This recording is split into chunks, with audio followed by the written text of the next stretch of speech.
silêncio não é uma ausência, mas uma presença. Na igreja, na casa de Deus, nós devemos guardar tanto quanto possível o silêncio.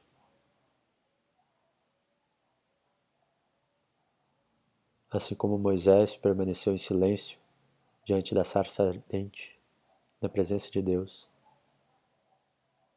quanto mais nós, diante da presença real de nosso Senhor, não devemos guardar o santo silêncio.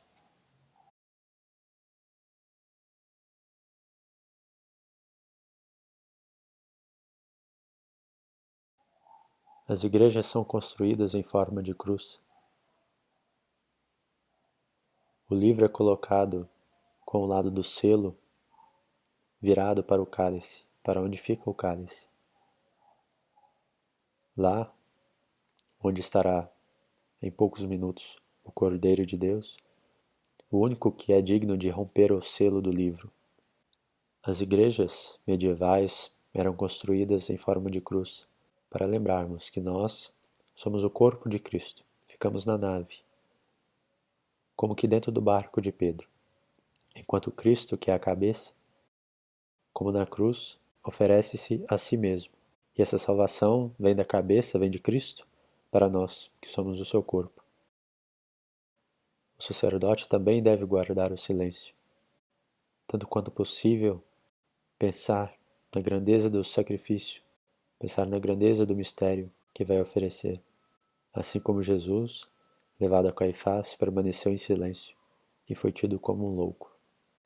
Depois de lavar as mãos pedindo pureza, o sacerdote coloca o amito, colocando o primeiro sobre a cabeça e pedindo que Deus o invista com o capacete da salvação para repelir as investidas do demônio.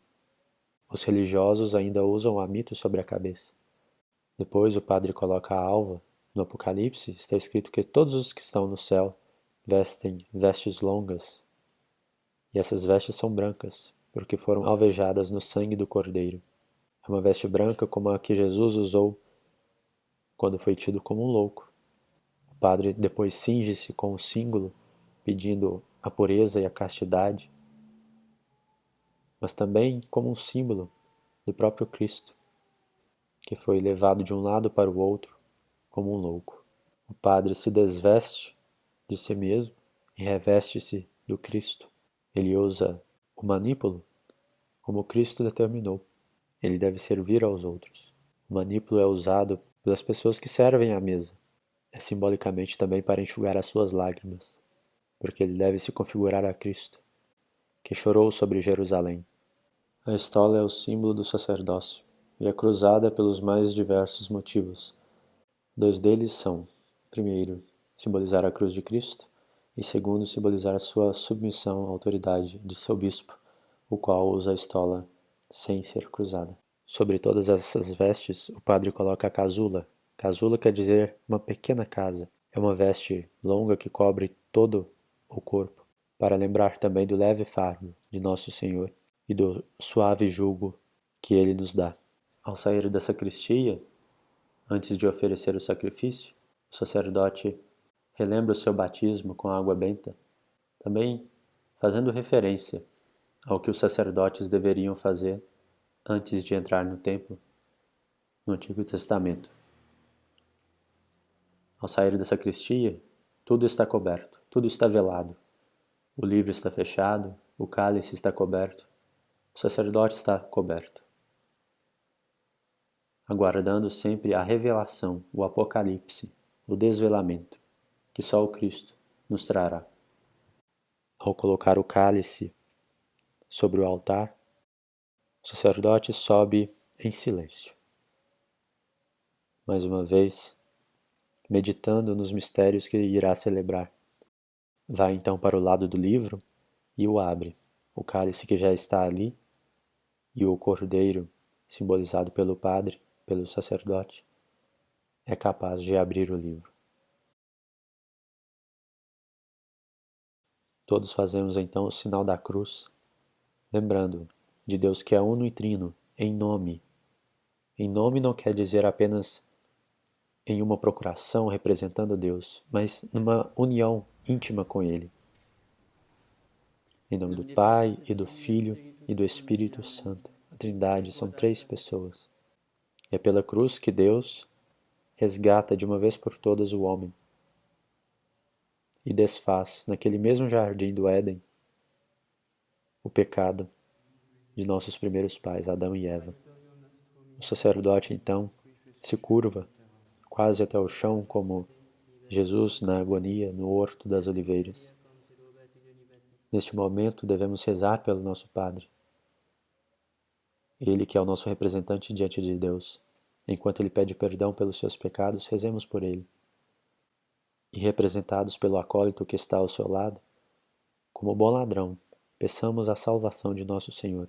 Terminadas as orações, mais uma vez o sinal da cruz, o sacerdote sobe ao altar, dessa vez rompendo o silêncio, pedindo mais uma vez perdão pelos seus pecados, para que possa celebrar dignamente os santos mistérios, pedindo a intercessão dos santos cujas relíquias neste altar estão.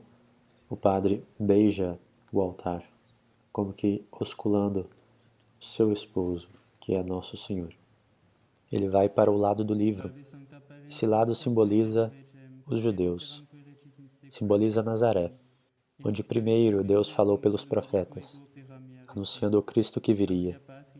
O sacerdote então depois dirige-se ao centro do altar, como que indo até Belém, onde o Verbo se fez carne e deu início à obra da salvação. O sacerdote então pede perdão a Deus mais uma vez, Kyrie eleison.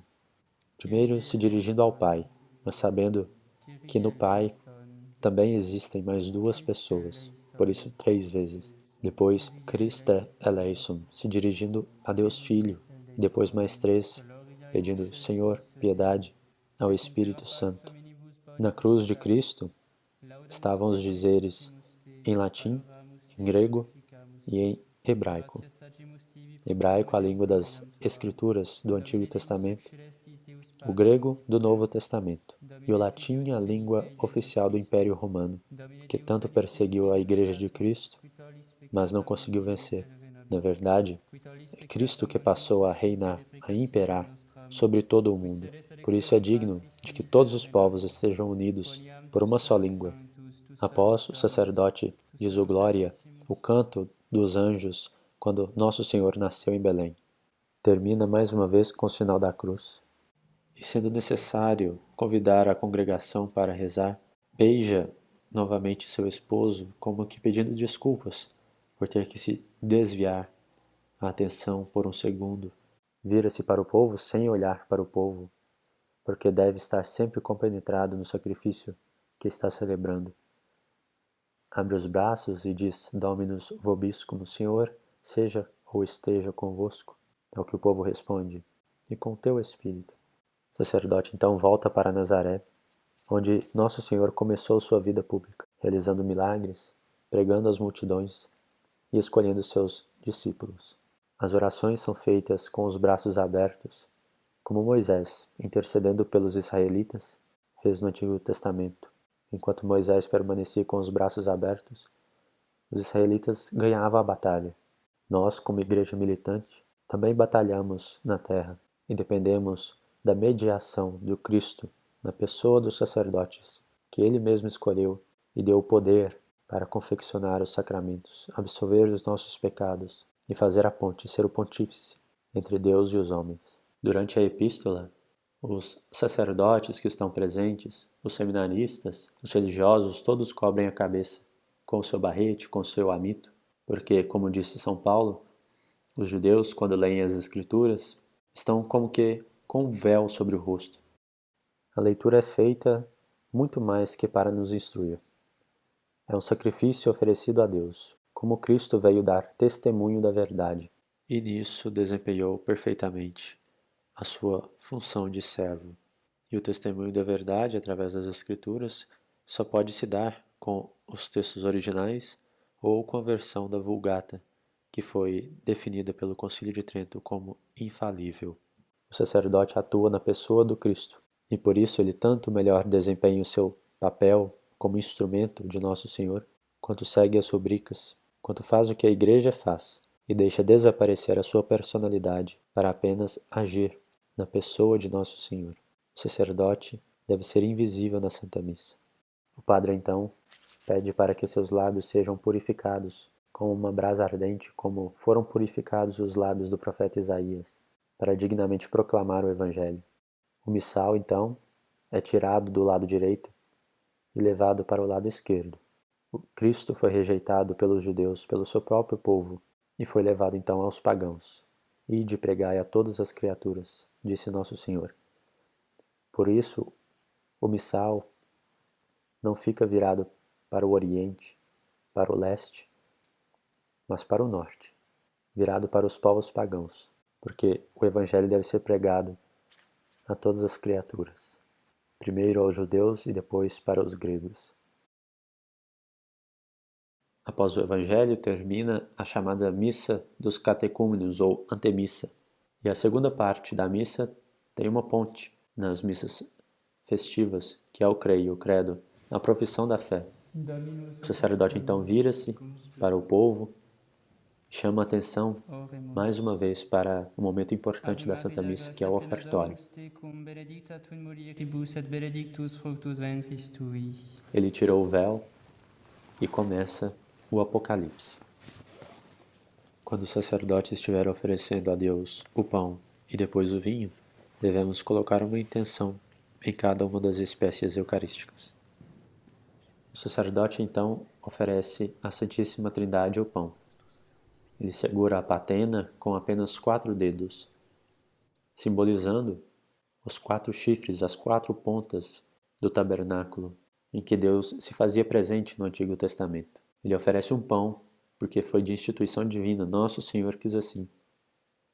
O pão é feito de vários grãos de trigo, que são triturados, amassados, unidos com água e depois assados no fogo. O pão simboliza a Igreja. Nós, como pequenos grãos de trigo, depois de triturados, amassados, configurados a Nosso Senhor, somos unidos a Ele e uns aos outros através da água que jorrou do seu lado aberto na cruz. E provados no fogo, seja nessa vida ou no purgatório, possamos definitivamente nos configurarmos a Ele. Após, o sacerdote coloca o vinho no cálice com uma pequena gota de água. Essa pequena gota de água irá se incorporar ao vinho. A água não pode se tornar o sangue de Nosso Senhor, mas quando incorporada ao vinho, torna-se vinho e, portanto, pode ser oferecida. O sacramento acontece. Assim também somos nós. Nosso pequeno sacrifício nessa vida não tem valor algum e não pode ser aceito por Deus. Porém, se incorporados a Cristo, torna-se então agradável a Santíssima Trindade.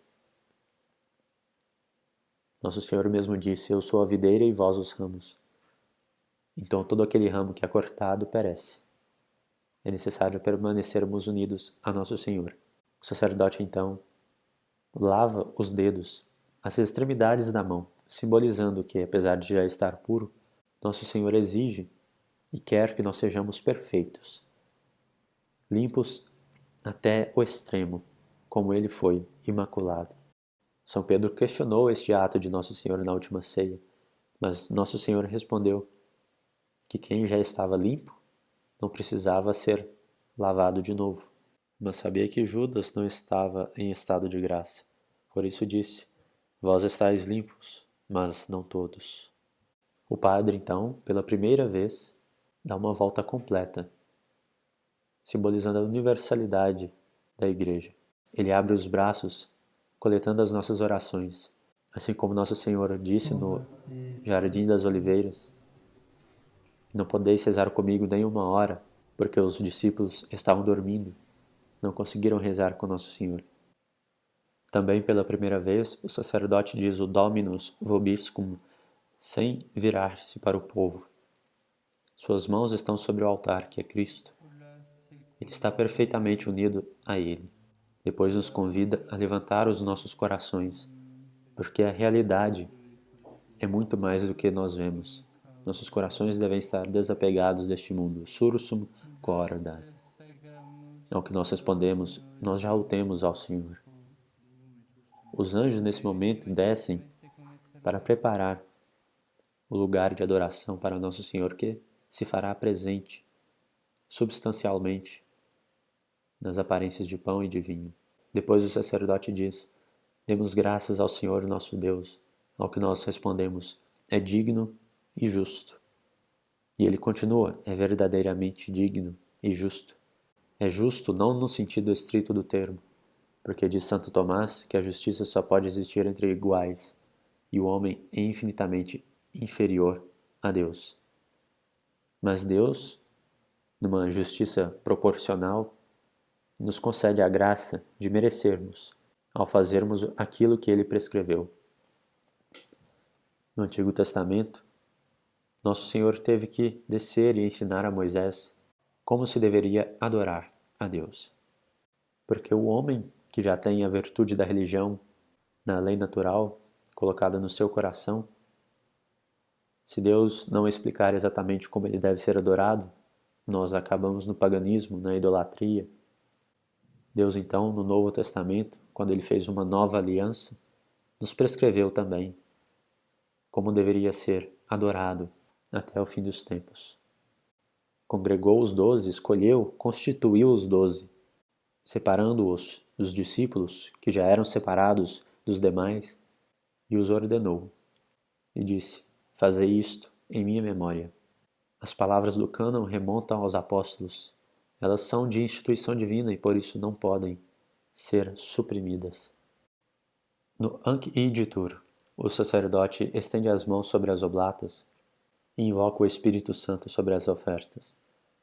E tamanha era a noção de sacralidade do cânon, das palavras da liturgia, que quando São Gregório Magno adicionou 6 palavras ao cânon, Diesque nostros in tua pace disponas, firmai os nossos dias em vossa paz, as pessoas de Roma, o clero, né, quase matou ele.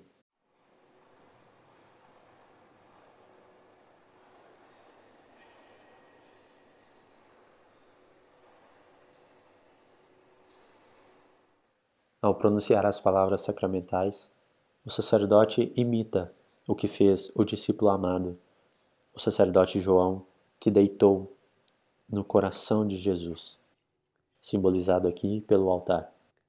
E que palpitações de amor ele não deve ter ouvido. Hoc est enim corpus meum.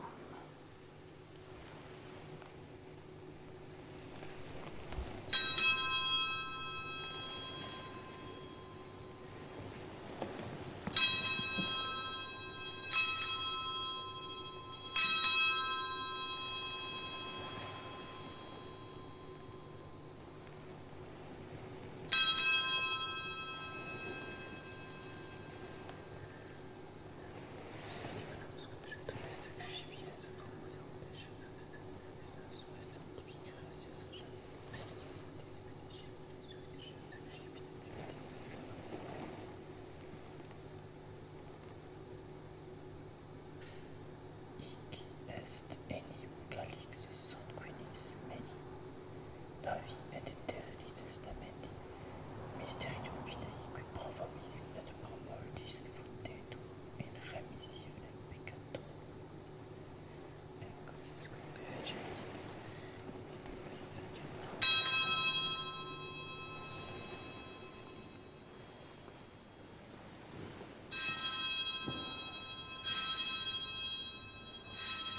Neste momento impera o silêncio na igreja. Assim como no livro do Apocalipse, antes da revelação de Nosso Senhor, houve um silêncio de meia hora. As palavras sacramentais são pronunciadas em voz baixa, e na tradição antes do missal ser codificado por São Pio V, essas palavras eram transmitidas oralmente dos bispos para os sacerdotes. Após a elevação de cada espécie eucarística, nós dizemos silenciosamente em nosso coração: meu Senhor e meu Deus, reconhecendo como São Tomé a divindade de Nosso Senhor, apesar de que ele via e tocou na humanidade, nós aqui Não vemos nem a humanidade nem a divindade, mas cremos porque nosso Senhor disse. E como diz Santo Tomás, nada mais verdadeiro que a palavra da verdade. Depois de pedir para que Deus aceite esse sacrifício como o sacrifício de Abel, de Abraão e de Melquisedeque, o padre se inclina e pede que, participando deste corpo e do sangue de nosso Senhor Jesus Cristo, sejamos repletos de toda a bênção celeste e da graça através da cruz. E só depois faz sobre si próprio, simbolizando que é pela cruz que nós estamos unidos a nosso Senhor. Durante a elevação, o acólito levanta a casula do padre, como fez Simão Cirineu, ajudando Nosso Senhor a levar a cruz até o Monte Calvário. E é também um resquício das casulas pesadas de ouro, de pele, de material pesado, que impedia que o padre levantasse mais alto ou por muito tempo o cálice e as espécies eucarísticas. Em respeito à liturgia, nada que entra, sai. Durante todo o cânon, o padre faz 33 sinais da cruz. Os dedos, indicador e polegar, permanecem unidos desde o momento da consagração do pão até as abluções, porque a Igreja reconhece que Nosso Senhor está em cada fração do pão. Na pequena elevação é a conclusão do cânon, onde o sacrifício de Nosso Senhor é oferecido e aceito por Deus Pai.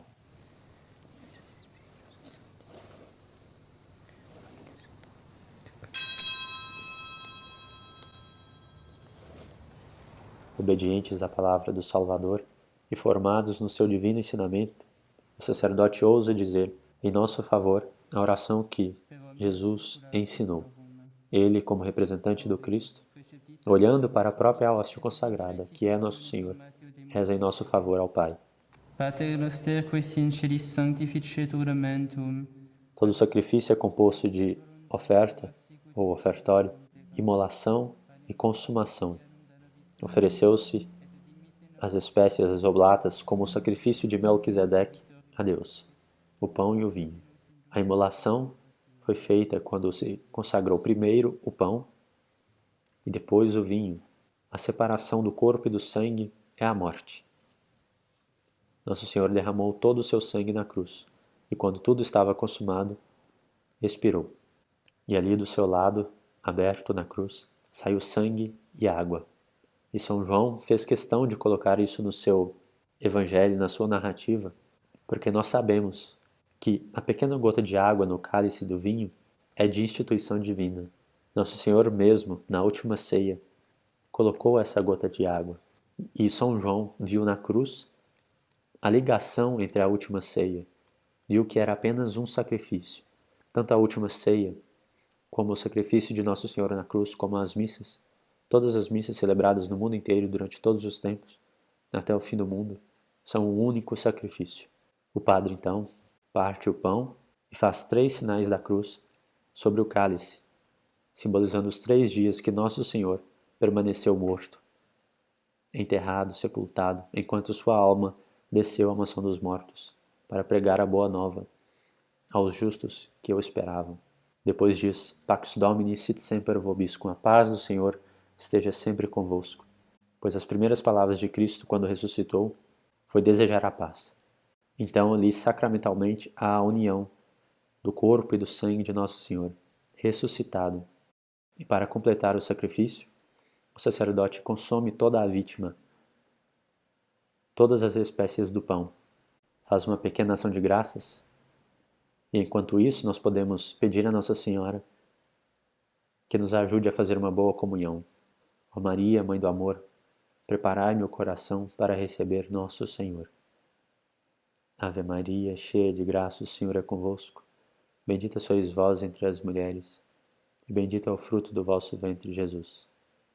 Santa Maria, Mãe de Deus, rogai por nós, pecadores, agora e na hora da nossa morte. Amém.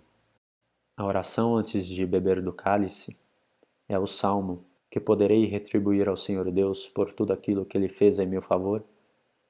E a única resposta a essa pergunta é a que se segue. eleva o cálice da minha salvação, invocando o nome santo do Senhor. A única coisa que podemos retribuir ao Senhor é o que Ele mesmo nos dá. Ele mesmo nos dá a missa para que possamos agradecê-lo, pedir, reparar e expiar os nossos pecados. Enquanto o sacerdote se prepara para distribuir a comunhão aos fiéis, nós pedimos perdão pelos nossos pecados, confessando e invocando toda a corte celeste. O sacerdote então se vira e nos dá a absolução dos pecados veniais para estarmos totalmente puros para receber nosso Senhor.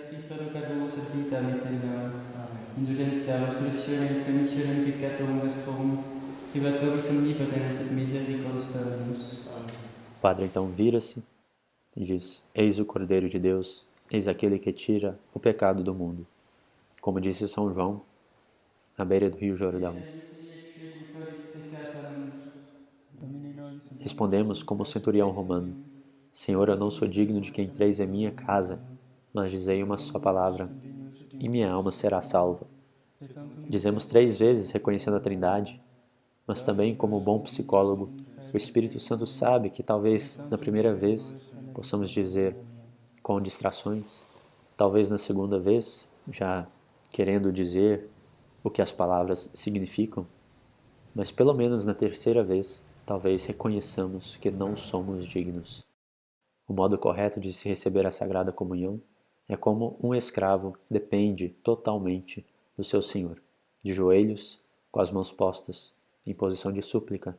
As nossas mãos não são consagradas para tocar, ao contrário do sacerdote, mas a língua, antes da reforma do Concílio Vaticano II, era consagrada no batismo para que se tornasse um órgão aceitável e adequado para receber nosso Senhor. Deve-se levantar a cabeça, abrir a boca e colocar a língua sobre o lábio inferior para que coloque ali a hóstia, que ficará colada à língua. Então devemos engolir o mais rápido possível, como diz o Catecismo de São Pio X, e fazer a ação de graças. Durante pelo menos 10 a 15 minutos, as espécies não se dissolvem, e por isso Nosso Senhor está fisicamente tocando o nosso interior. O corpo de Cristo no nosso corpo, seu sangue no nosso sangue, sua alma na nossa alma e a sua divindade na nossa pobreza. Enquanto o sacerdote faz as abluções, limpando todo o fragmento, para que nada seja profanado, nós devemos fazer a ação de graças. Para comungar é necessário estar em estado de graça e com as devidas disposições. Se não há tempo para fazer a ação de graças, não há tempo para comungar. Foi o que o anjo de Portugal ensinou aos pastorinhos. Meu Deus, eu creio, adoro, espero e amo-vos. Peço-vos perdão por aqueles que não creem, não adoram, não esperam e não vos amam. Santíssima Trindade, Pai, Filho e Espírito Santo, adoro-vos profundamente e ofereço-vos o preciosíssimo corpo, sangue, alma e divindade de nosso Senhor Jesus Cristo, presente em todos os sacrários da terra, em reparação dos ultrajes, sacrilégios e indiferenças com que Ele mesmo é ofendido, e pelos méritos infinitos do seu Santíssimo Coração e do Coração Imaculado de Maria, peço-vos a conversão dos pobres pecadores. O missal é então retirado do lado esquerdo do altar e é levado novamente para o lado direito. Isso significa que na história, a última rejeição de Cristo será pelos pagãos. Os judeus rejeitaram, o missal foi retirado do lado direito. Cristo foi levado aos pagãos pelo Evangelho, mas antes da vinda de Nosso Senhor, ele será rejeitado pelos pagãos. Nós não vemos isso hoje. O mundo rejeitou a Nosso Senhor. Leis a favor do aborto, promoção dos anticoncepcionais, o reinado de Nosso Senhor foi rejeitado, foi desprezado. Muitas pessoas que vão pela primeira vez à missa tridentina reclamam que eu não entendi nada. Que bom que você não entendeu nada. Que bom que você sabe que você não entendeu nada. Porque realmente é um mistério. A missa orientada para o povo e em português, na língua vernacular, nos deixa alienados, porque apenas pensamos que entendemos, e nem o sacerdote entende o mistério que ali está sendo celebrado. É bom mesmo que o mistério permaneça, que nós reconheçamos que não sabemos nada, Só Deus sabe de tudo. O sacerdote então vira-se e diz: Ide, esta é a missa. O sacrifício já foi completado. Depois vira-se, pede perdão por ser um indigno servo, vira-se para o povo e nos dá a bênção. Benedicat vos omnipotens Deus, Pater et Filius et Spiritus Sanctus. Amém. Depois disso, reza o último evangelho, que é um resumo da divindade de Nosso Senhor e do mistério da encarnação. Por isso, ao pronunciar as palavras Et verbum caro factum est, o sacerdote ajoelha-se, como fez Nossa Senhora, ao reconhecer que era uma escrava humilde de Nosso Senhor. Na missa solene, o subdiácono, que representa o Antigo Testamento, os judeus, segura a sacra do último evangelho, simbolizando que a última conversão será a dos judeus, que aceitarão o evangelho, o Cristo encarnado. Deus graças. Terminada a missa, tudo está velado novamente. Estamos nutridos e prontos para levarmos a mensagem do evangelho em nossas vidas, nos nossos deveres de Estado, com a força do sacramento.